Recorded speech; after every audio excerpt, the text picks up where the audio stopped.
What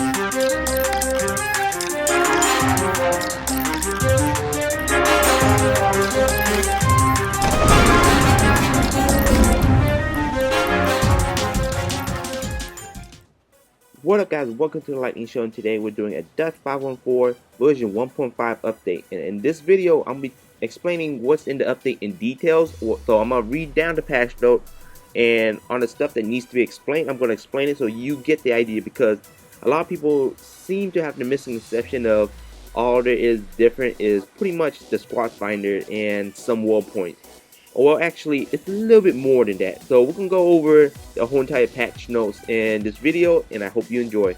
So the patch note will be in the description below, along with all the developer blogs about it. So you don't have to worry just in case you didn't understand me.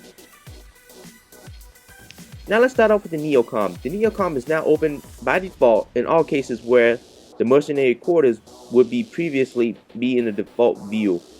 It can still be closed to move around in the mercenary quarters, just in case you're like, can I still move? What else did they change in NeoCon is the camera. The third-person camera switches to view the active character from the front when the NeoCon is open. So I guess it didn't matter to me before. Like, it shouldn't really matter to anyone. They just want to get in the game because all the action is within the game. Various relevant tips have been added to the fitting screen panels. I don't really think that would help veteran players, but for new players, it should help them a lot. The back button when editing in a fit is now called finish. I guess I guess that's really convenient, because people just back out and then it doesn't save. So it's finished now, so I guess that's really handy. The skills window correctly gives the default action for not push your skills rather than train. Wow, they really set this weird. So what I'm trying to say is pretty much they changed it. So for pushes skills, it's gonna say train, and then like for non-pushes skills, it's gonna say pushes, rather than what they put, which is really confusing. Alright, and now the most important part, and I'm gonna bring it on screen too, is squad finder. Now in your battle finder, you can now find a squad finder, and when you go to your squad finder, you have an option of join a squad or create a squad. As you can see to the right of the name, you can see the ping, where it's like if you have low bar or high bar, that's connection based. But after you join, look, you can go to your squad menu and look and see who's in the squad. As you can see, I'm in this squad right here, and there's about 4 people, and yeah, that's pretty much it. So squad finder is very convenient when you want to find a squad, and that's really a good update in my opinion, because like for ages now, all we've been doing is say looking for a squad in public chat or looking for a squad in corporation chat, and this just makes it much more easier to find a squad that's open. But if you want to get in a private squad, you still have to go on public or whatever, type in looking for a squad. But this update is very convenient. So we're moving on to the next update now, and the new update is for new players. And as you know, Dust 514 is a very tedious game, where if you're new, you won't get punished for not having the skill points, because everybody's running around with prototype and you're using like malicious suit. So for new players, the tutorials have been completely revised.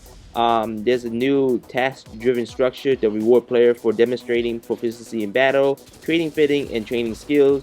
The tasks aren't mandatory, but you can still do them anyway, because you get some rewards. So it will help out new players, because it's going to give you militia drop suit, vehicle, weapon, module. There's anything that really new player needs, and I think this actually will help new players like a lot, because when you're a new player, you don't have much money, and you're just trying to make a living on, or not make a Dust 514 living on a game. So this is really handy. For gameplay, new world points have been added. Intel assist. Rewards the scanner 15 world points if the squad member kills the scan enemy. 25 points for vehicles or installation. Scanning world point can still be received up to 10 seconds after the scan has ended if the target has been damaged while scanned.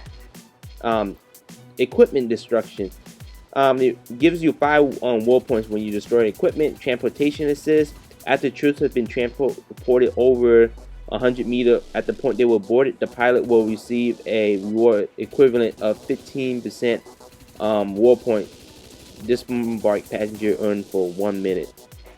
Wow, they wrote it kind of weird. But pretty much for the transportation assist, after you go 100 meters out, you get 15% of whatever the passenger earned for 1 minute. So it's gonna be really rewarding for like being a transport and everything now.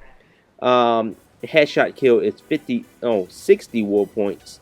Counter hacking now gives you points, you know, when they take over your like A or B. When you counter hacked it before, you know, nothing, it didn't give you any points, but now it gives you 75 world points. And it gives you an updated world point message. Okay. And now we're going to corporation. Corporation CEO and directors can now give out more roles in the corporation. There are about a couple of roles, and the first one is accountant.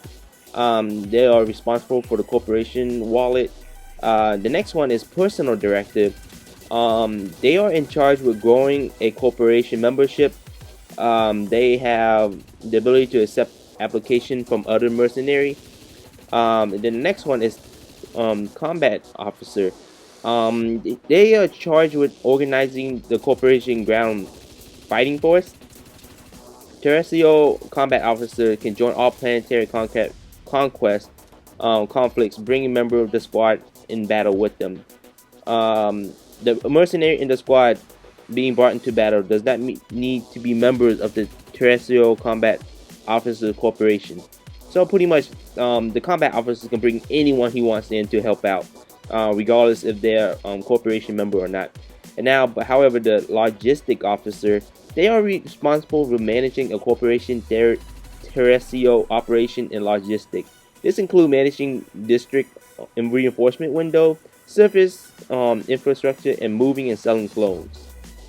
Well, that's really it for all the new gameplay, guys. The rest is just really bugs and fixes. Like it fixed that melee export that allows you to hit really fast, and yeah, that's pretty much it. So I know this was a long video, guys, was somewhat long, and I hope this update patch, you know, explain more on, you know, what happened and what's new, rather than, you know, just war points and somewhat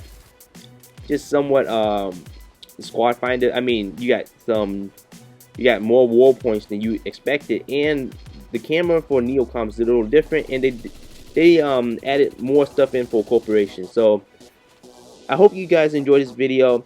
Like this video if you like it. Comment if you have any question or you want to give me some constructive criticism. Subscribe to the channel if you truly like my content. Follow me on Twitter if you haven't already. Link will be in the description below. Like me on Facebook as well if you want. Follow me on Myspace. I'm just playing. Yeah, well, that's it, guys, and we'll see you next time. The Lightning Show.